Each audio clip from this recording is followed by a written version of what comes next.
Hi, my name is Leah Peters, and I am one of your librarians here at ICC. I currently work on the Fulton campus. So if you are on the Fulton campus, please feel free to come by and say hello. So today I'm going to give you a really basic overview of the library webpage as well as how to get started with research and some tips that will hopefully help you out. So I'm going to go ahead and start sharing that screen.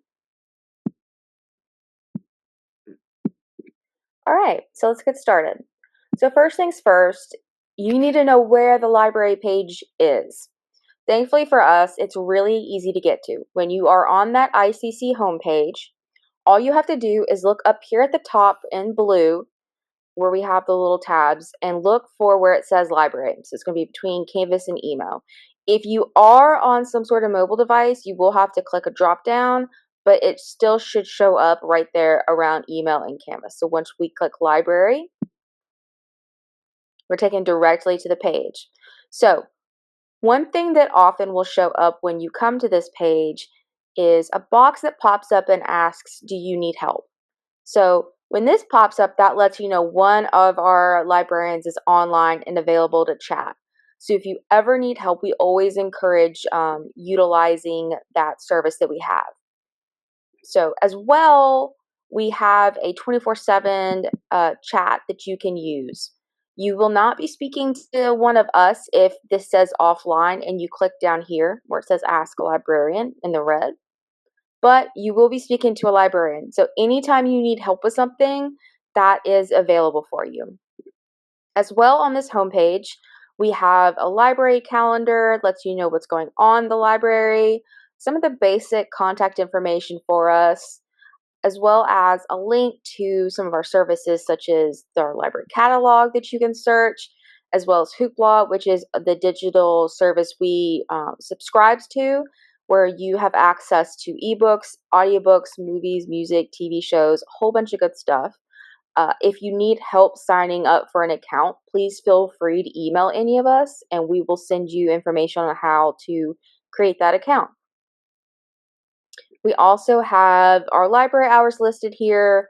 I'm recording this the very beginning of the fall semester, so this is not what your hours will look like. This is just from summer. We also have some quick links over here on the side and some of our social media. All right, getting started with research. One of the things that students typically prefer to use, especially when you're getting started, is this thing we have called the database Smart Search. What the Smart Search does is it actually looks through most of the databases that we are subscribed to. So it's able to pull information from a lot of different places. Now, not every single database, I don't believe. However, it is able to pull information from a lot of different places. So this is a really great one to get started with. Now, we also have a tab over here that says just databases. That will just take you to a list of databases, all the databases we have. We have 74. So this is an introductory video. We're not going to really get into that right now. So I'm going to go ahead and close that out. But you also have a tab up here that lets you know a little bit about us. It gives you the mission statement. And it also gives you the contact information for people such as myself, Leah Peters. So if you ever need help, you can always email me. I'm always happy to help. We also have a tab for our services and policies, some additional resources, including these videos, which are going to be gone by the time you see this, because this is replacing it, and some audio video sources, as well as our research by subject. However, we're going to just focus on, at the moment, getting started with searching. So I used to spend a lot of time talking about keywords and how to form your searches. However, we do have a new tool that is available to us that means you have a lot more freedom with the terms and the phrases that you use to search with, whereas before you needed to be very specific. Now you can kind of be a little bit more narrow. So, not narrow, wider, whatever phrasing works for that. So, I am going to go based off of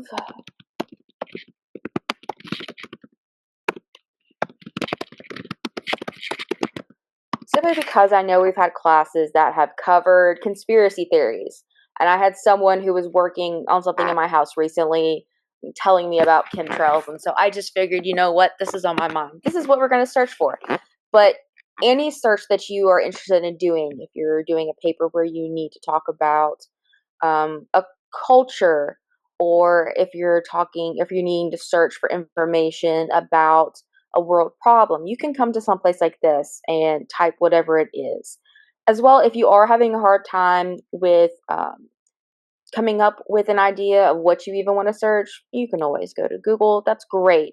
However, we prefer to get sources from these library databases simply because these library databases can vet or check out the sources, and we know that they're good sources. Whereas when you're on the internet, it's kind of the wild, wild west in a sense. A lot of places can look legitimate, can sound legitimate, but that doesn't make them legitimate. And that is why we have these library sources, so y'all don't even have to second guess any of that. So we're going to go ahead and just do this search really quick. And it does this sometimes.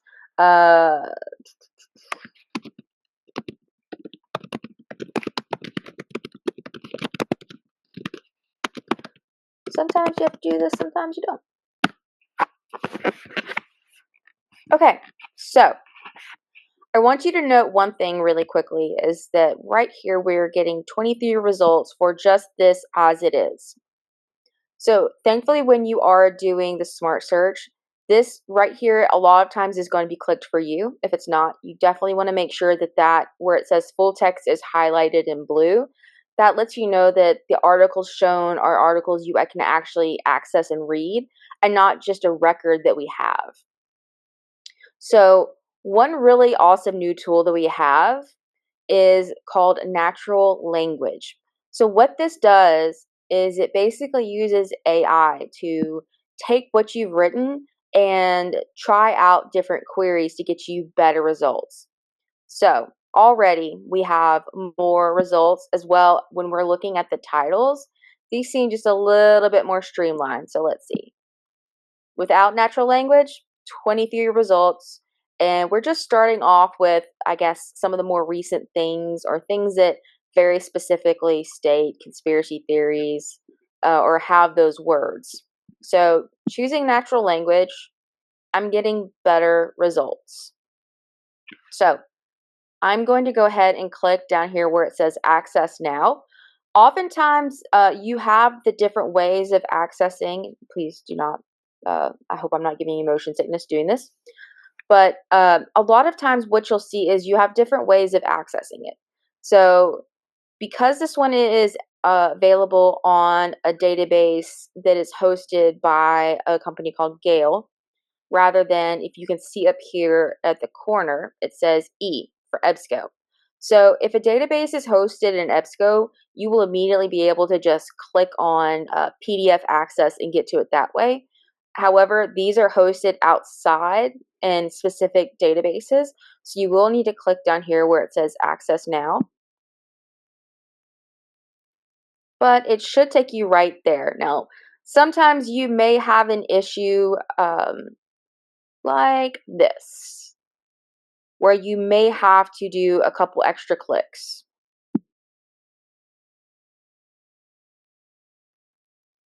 There we go. But let's see. I can go ahead and click on that. And here is my article. Now, I'm already logged in. However, you will probably be prompted to log in when you're using these databases.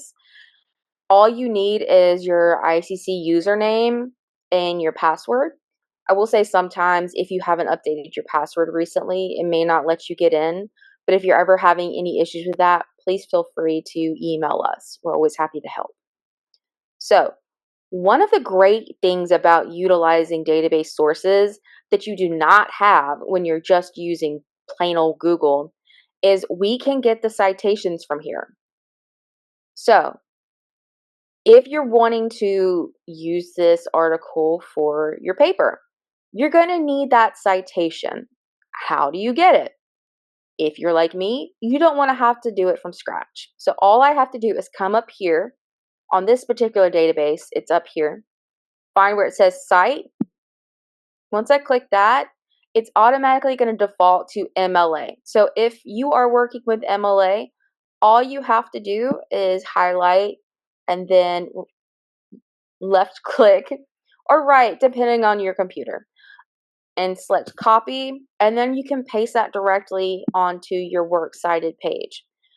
If you're using APA, however, you will have to come over here and choose APA, but it's basically the same. You can copy and paste that in. You may have to do a little finagling to make sure that the formatting is correct, but you will have that article citation. As well, you are able to download the article. This database specifically, all I have to do is click download, and it's saving it as a PDF that I can open very easily. So that is just one example. I'm going to come back over here so you can see maybe a different database.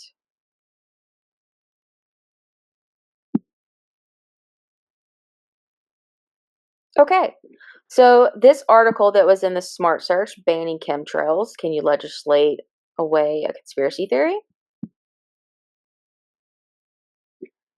So here is that article.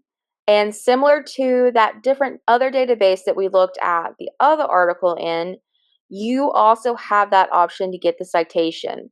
So this looks a little bit different, but one thing you can tell is where the citation is just looking for those quotation marks. That is the universal symbol amongst most of these databases that indicate where your citation button is. So once I click that, this is a little bit different. Again, so this is a different database. All I have to do is look down here where it says copy citation information, find the style I need, and once you've done that, you can copy and paste.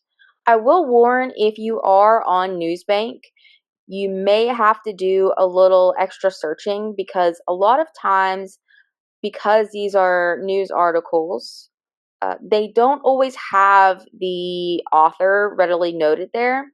Often what you can do though is put the title in Google and see if anything comes up about it. And if it does, you can always get that author's name from there.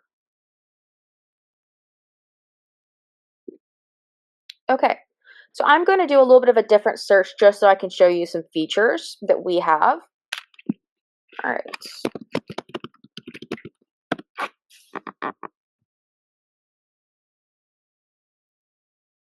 Okay, so another thing just to note is when I mentioned the chat, we do have a link down here where you are also able to chat with the librarian in that smart search already.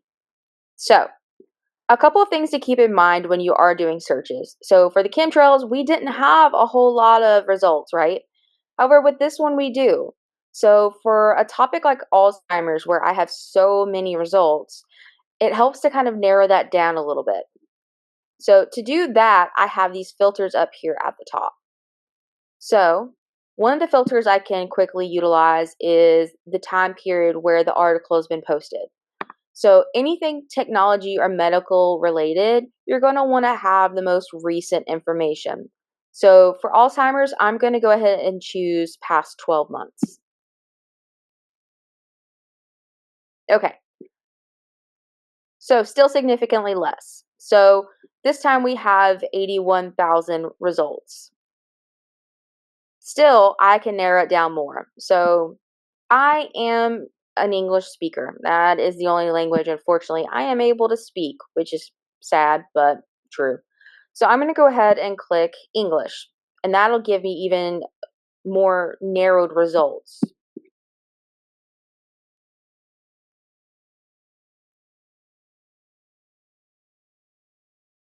So I'm just looking through here, and I'm going to try to find.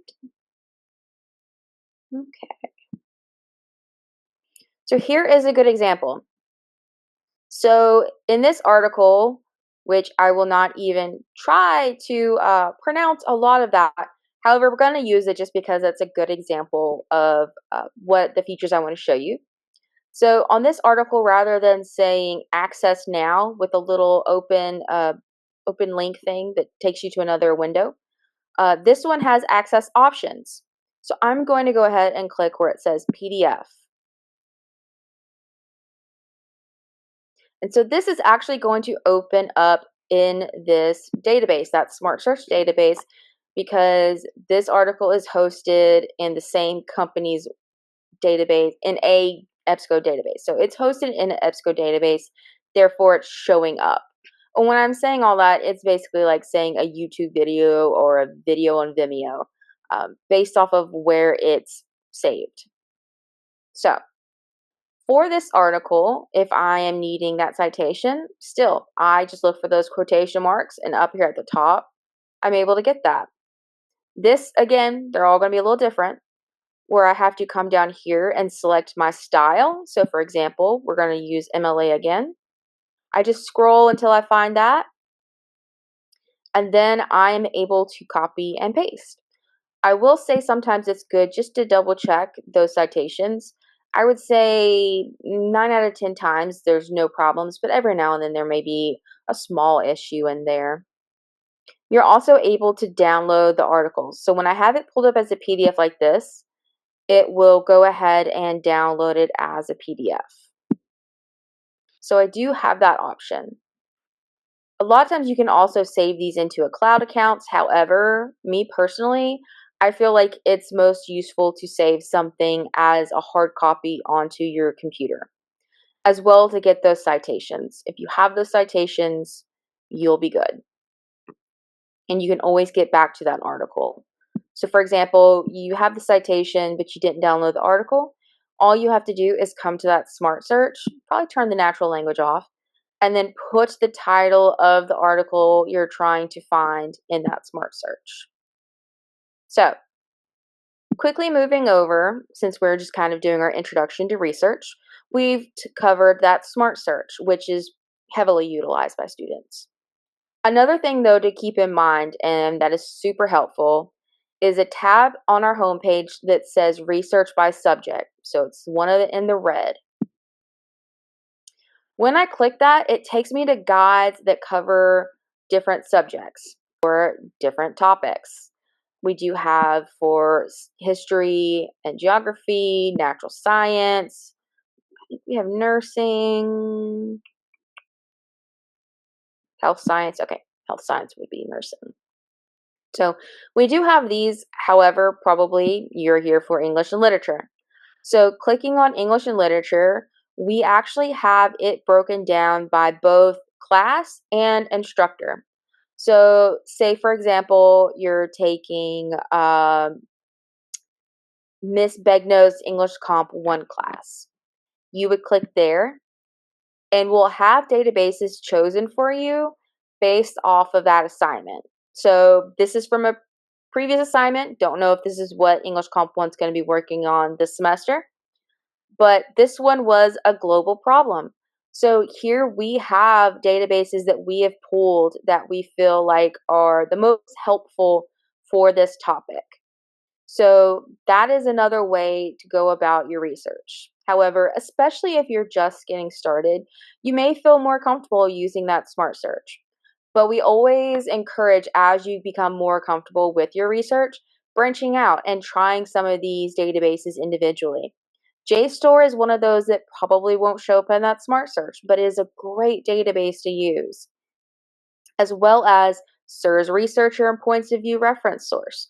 Both of those are topic-based databases, and I'll show you very quickly.